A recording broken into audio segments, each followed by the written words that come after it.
នអើយរះខ្ពស់នៅឆ្ងាយសំឡឹងស្រងញញឹមក៏ប្រឹងដោយវងធាក់ស្រីពេលឃើញភ្លៀមចិត្តរៀមលោកគួចមេត្រីអូនល្អលើស្រីផុតនិស័យបងប្រាថ្នាពេលអូនខឹងអូនល្អលើសមួយកំរិតធ្វើឲ្យចិត្តបងរឹតតែគួចស្នេហាកែវភ្នែកអូ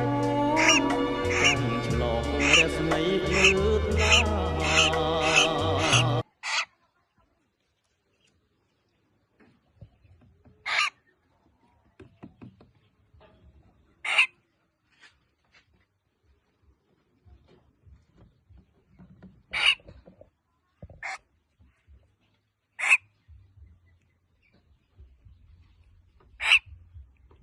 ngọt lắm.